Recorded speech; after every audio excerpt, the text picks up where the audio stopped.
So you mean to tell me that photo that I just saw is Rick Moranis?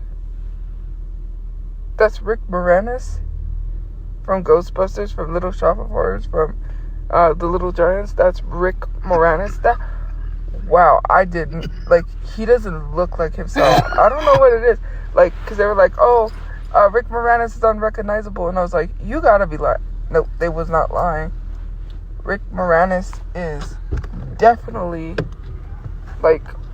unrecognizable. I didn't know that. I literally was like, that's not him.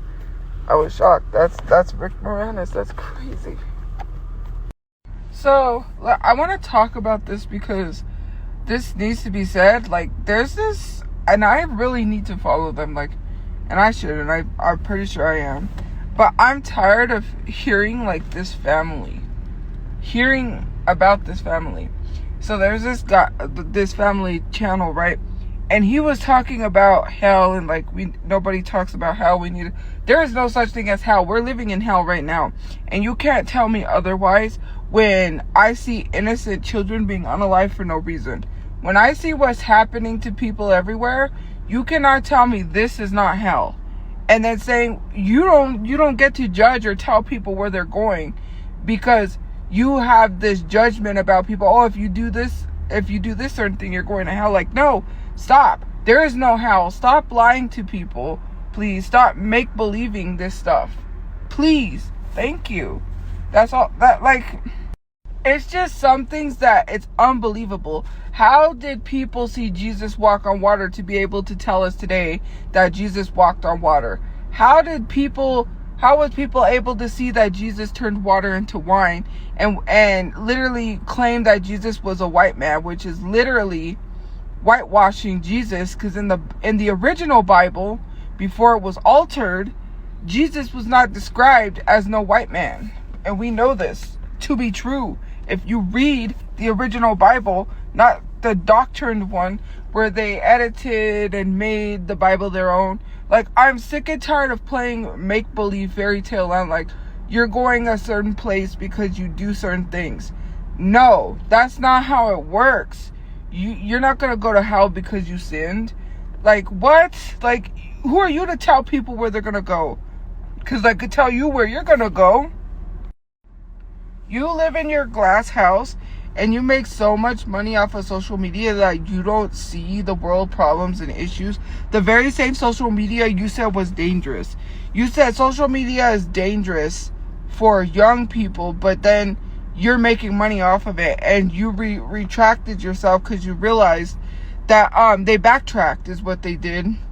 They doubled down when they realized the backlash they got from that, because they literally realize they make money off of social media, and they're talking about how dangerous social media is for young people while making money off of social media because their family, the children and the young people, right? Their kids are the ones that fall victim to that danger they were talking about, which, they realized. They literally realized the very thing they was talking about was the very thing they was profiting off of. And I believe they received a large negative backlash telling them, well, you make money off of social media. How dare you? It's like a slap in your supporters' faces that are out here supporting you. It just bothers me because they had a house built. They moved from that house. They built another house only to turn around and buy this large, gigantic acre of land to then go build another house with a homeschooling. They're going to have a thing where other children can go to get homeschooled. And they're also going to build a church on their property, which literally just bothers me. It sounds like when you see this family, it literally looks like a legit cult. They literally act and run like a legit cult. You just built a house and didn't even live there for not that long, and you're already wanting to move. Some people don't even have the luxury to even be able to have houses built one house after another and then keep moving. I hate this aesthetics type, moving for aesthetics. It seems like you're only moving because you're making money. That's the only reason why. You're using your moving as to document it to make more money, when people don't even get the opportunity to move, not even once, and they don't even have places to live, and here you are constantly moving for aesthetics. Like, I hate people like that. And especially because your post about praying over Trump was so tone deaf that you said you wanted to pray over Kamala Harris and didn't even realize how tone deaf your whole post was, saying you was going to get hate. That guy is a rapist. There is no way anybody could pray over that guy and still make it okay to do. That's weird. You've got daughters, man. Like, you've got little girls that you need to protect from dangerous men out there in the world, and you literally just met with the most dangerous man in the world to pray over him and be like, we're going to receive hate for this. People are not just chalking it up as a little bit of hate. People are seeing it as victims of what Trump did to those women. There are many women out there who are victims of men like that, who get away with stuff. We have to literally think of the victims of the women of Trump that have to watch this man run a country and get away with what he did to these women. That's what's hurtful. I've been essayed twice. I've had, well, probably 3 times. I've had people invade my space. I've had encounters with creepy men. And seeing a man who did that to women run the country is sad.